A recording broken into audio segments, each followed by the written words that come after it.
Cruz. Toss into the boundary, and Tyler Smith, one of those Central Texas kids, coming up short, stopped by Steve Edman. A loss of 1 on the play. It's interesting, you know, Rice has scored a touchdown in 76 consecutive games, but the last time they haven't scored one, you'd have to go back as far as 2002, and right now that streak in danger of ending right now. And into punt is Boswell. Pardon me, it's Martins. Jackson Shipley, his heels perched on the 26-yard line.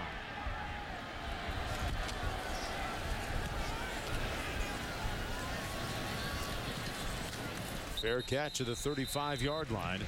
Will it be first down and 10 after the 37-yard punt? Well, the Backbound Radio Show on the Longhorn Network comes Wednesday at 7 o'clock Central Time. Put your eyes on Texas. Well, at this point, do you let Garrett Gilbert go the rest of the way, or do you maybe give David Ash a chance, or even Case McCoy? Well, look, you played David Ash, and I think you have said that he's your backup. But now Case McCoy comes running in. You know, if you were going to play Ash in those series in the first half and a couple of series ago, I'm not sure why he wouldn't be in the game now to get him some reps with a full offense. Case McCoy now hands it off, and there's a fumble. Loose ball. And Rice recovers the ball at Texas's 34-yard line. Dylan Clare recovering the loose ball. Well, and this is what happens. You know, you always hear about the center quarterback exchange, but this one McCoy gets it, and that's on the running back. That's a freshman. The ball was put right where it needed to be. He didn't clamp down on it properly. Take that back. Part of that may go on McCoy, because you tell the quarterback that ball has to be ripped out of your hand by the running back, and he may have let it go, but looked to me like it was good placement on the ball. Hit him a little high in the pads. Good field position here for the Owls. McCard drills one, and that should have been caught. Incomplete. Trevor Cook dropped it. Yeah, and he had himself a first down. Yeah, and that was one of the frustrations for David Bailiff. Remember, in the first half, he told Samantha down on the field, you know, we've just too many drops.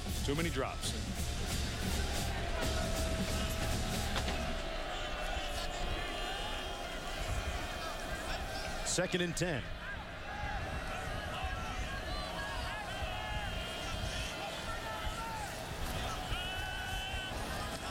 On the slant, incomplete, and dropped again. That time, Michael Patterson, the culprit. Boy, they got to give McCard a little bit of help. Yeah, he's putting the ball in some pretty good spots. First game, you know, first game for both teams. But they're going to have to get that fixed, because I think they have a pretty good quarterback. You know, you look at a league full of quarterbacks. Case Keenum at Houston, G.J. Kinney at Tulsa. There's just some great quarterbacks across this league, and I just have a good feeling about McCard. McCard, that time behind his intended receiver, Gautreaux. And it's fourth down coming up.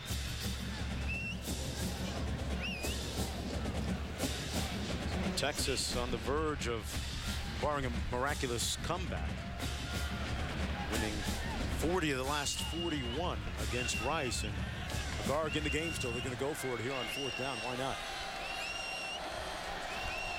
And I think, remember, this guy, just a sophomore, only played 3 or 4 ball games last year. I like leaving him in to get experience. Has protection, but now on the run. Slings it. A catch made by Kubiak. And it's a yard short, though, of the first down, and the Longhorns take over on downs after the 9-yard gain. But overall, a pretty stout job by Manny Diaz's defense tonight, allowing just 3 field goals and no touchdowns. What an impressive guy Manny Diaz is. Started in our business, actually. Started as a production assistant at ESPN and got done with 2 years and decided he wanted to be a coach. And right now, one of the hot young coaching prospects on the college football landscape.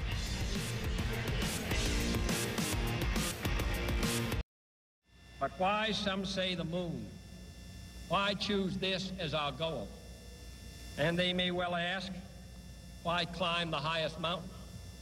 Why, 35 years ago, fly the Atlantic? Why does Rice play Texas? We choose to go to the moon. We choose to go to the moon.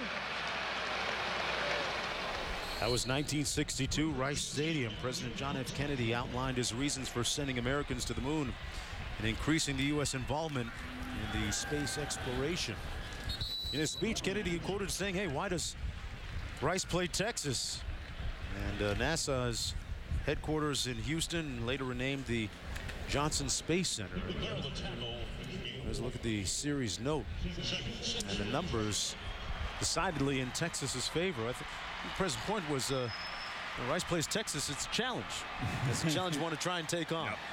And you know what? Rice has got nothing to be embarrassed about with what they did today. The score is going to end up about the same as it was last year. But I think Texas is better than they were last year in the first ball game. And I think Rice is much better. You think about those drops, the muff punt. You clean some of that stuff up. They may penalties still, back to back. Exactly. They may still lose this game, but I'm telling you, sitting with David Bailiff, he really loves coaching at Rice. He loves the young men that he's able to recruit there. We showed you earlier, he's got 85 guys from right here in this state making up his roster. Really building a nice program there at Rice. It reminds me a lot of what they have at Tulsa. Boy hands it off to Malcolm Brown, and Brown gets another first down. The last time that Rice defeated Texas, you'd have to go back to 1965. 20-17 the score in that game. Leaving Malcolm Brown in, I think, again, it's a lot like McHard. You've got a young guy. You've got him lathered a little bit. Let him shake off that fumble from the series before. I mentioned that win by Rice. That was in Austin. Under 2 minutes to go. And Brown again between the tackles. Case McCoy in the ball game, and Mac Brown said, you know, going back and reflecting on last year, of course, hindsight is always 20/20. He said that he would have given this young man a couple more opportunities in light of the way that the year played out. You know, I think you look back at last year, and then Coach Brown was very honest with us in our meeting yesterday. A lot of self-reflection, a lot of questions about things they did, and took a really honest approach. And he said a lot of it was because once they lost A&M, they weren't going to a bowl game. And he said, oh, well, I've got a month to think about all this. And I think he did one of the more honorable things I've seen in coaching in several years.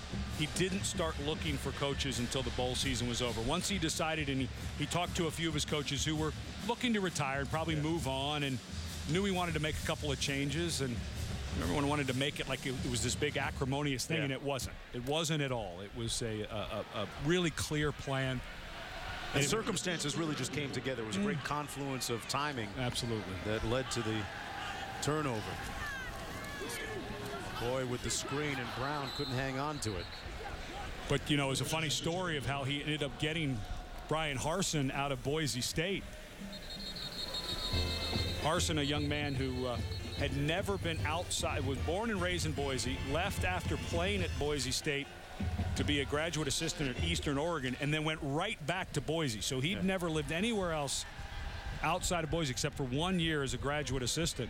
And it was actually Chris Peterson, the head coach at Boise State, who said, you know, Brian, I think you ought to look into that Texas job. Yeah, and January 7th was when he came down here to Austin, visited, and went back home in between, and came back on the 9th, 2 days later, and was on the JOB. He and his wife, all his family, they're all from Boise, and his wife, and he came here on January 7th. And, you know, you meet with Mac Brown and you see this town. It's such a wonderful place to live. And said they laid in their bed in the hotel that night. And as much as it was difficult to think about leaving Boise, they said it just felt right. It felt like the place we should go. There's that rugby-style punt. This one not as good as the previous ones. And Mac Brown said that he actually does it pretty well going to his left. Yeah, that's the last one to the left. I think we'll see in 2011. Well, Tuesday afternoon, folks, get a live inside look at a Texas Longhorn practice as Mack Brown gets his team ready for the game against Brigham Young. Texas football practice on the Longhorn Network Tuesday at 4 o'clock Central Time. I will not be tuning in to football practice. Yeah. I'm telling you, football's the only sport that you practice 10 times as much as you play. Oh, boy. You know, when I go out to practice, you miss pushing those sleds, man. Come on. You get a flashback or two. Oh, you know, this time of year, I'll tell you the story. Out of the shotgun. Oh, hard.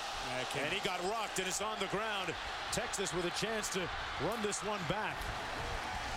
And the tackle on the play made by Tyler Smith. And that was a big hit on the play. Yeah, you know, I played with Dave Craig in the NFL, who led the NFL in all-time fumbles. Dave had very small hands. I get the sense I didn't get a chance to shake McHarg's hands, but remember those balls earlier that were kind of coming out funny, and that fumble there? I think he's probably got drilled a little bit smaller hands. This ball just comes out right away, and boy, he got nailed by Reggie Wilson. Well, that kind of underscores a point that Mack Brown made to us yesterday. Everybody talked about the inordinate amount of interceptions that Garrett Gilbert threw last year, 17, and they were one of the worst teams in the country in takeaway margin or turnover margin. Well, they didn't get many of those last year. Yeah, turnover margins both get and give. Hey, so tell me your story about... Do you know, I left the NFL in the mid-'90s. Do you know that this time of year, I still have nightmares that I'm late to practice or I can't get my... It's amazing. This game... Can't find your cleats? It gets into your bones in a way. I can't tell you how awful two-a-days are. It's just the worst. Bunch of years on the offensive line will do that to you, huh? Hey, partner, you got that championship ring from 1991 with the Huskies. And a nice run here by Joe Bergeron. No, my nightmares are NFL related, not college related. Right. Getting drafted by the mid-'90s Arizona Cardinals was the problem. Mack Brown has this one cooked, glazed, and ready to be sliced as Texas will go on to win this one. Their debut in 2011, 34-9. 1-0 for the Longhorns moving forward. And their 22nd consecutive win against Rice in Austin.